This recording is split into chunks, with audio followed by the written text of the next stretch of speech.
ప్రతిఘటన టీవీకి స్వాగతం. క్షణక్షణం మీకోసం.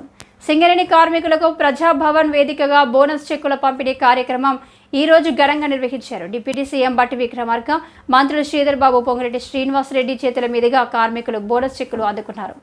ఈ ఏడాది సింగరేణికి 2412 కోట్లు లాభం రాగా అందులో 33% అంటే 796 కోట్లను కార్మికులకు ప్రభుత్వం బోనస్గా ప్రకటించిన సంగతి తెలిసిందే.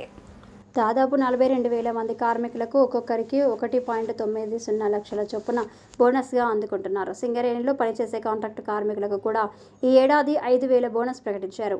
చెక్కుల పంపిణీ కార్యక్రమంలో మాట్లాడిన డిప్యూటీ సీఎం బట్టి, సంస్థలు అవుట్సోర్సింగ్, రెగ్యులర్ ఎంప్లాయీస్ మధ్య ఖర్చు విషయంలో వ్యత్యాసం చాలా ఉందని అన్నారు. తమ ప్రభుత్వం ఎట్టి పరిస్థితుల్లోనూ శ్రమ దోపిడీకి సహించదని అన్నారు. అందుకే వ్యత్యాసాన్ని తగ్గించడంపై తమ ప్రభుత్వం దృష్టి సారిస్తుందని అన్నారు. సింగరేణిలో మినిమం వేజెస్ పెంచడానికి తాము సిద్ధంగా ఉన్నామని అన్నారు. అవసరమైతే ప్రత్యేకంగా ఓ కమిటీ వేసి కాంట్రాక్టు, రెగ్యులర్ ఎంప్లాయీస్ మధ్య ఉండే వేతనాల వ్యత్యాసాన్ని తగ్గించడానికి తమ వంతుగా ప్రయత్నిస్తామని డిప్యూటీ సీఎం బట్టి విక్రమార్క స్పష్టం చేశారు. సింగరేణి గనుల్లో పనిచేసే కార్మికులు వైద్యం కోసం బయటకు వెళ్లే అవసరం లేకుండా చూస్తామన్నారు. సింగరేణి భూమిని కేటాయిస్తే అక్కడ యంగ్ ఇండియా ఇంటిగ్రేటెడ్ స్కూల్స్ని పైలట్ ప్రాజెక్టుగా కింద నిర్మిస్తామని అన్నారు.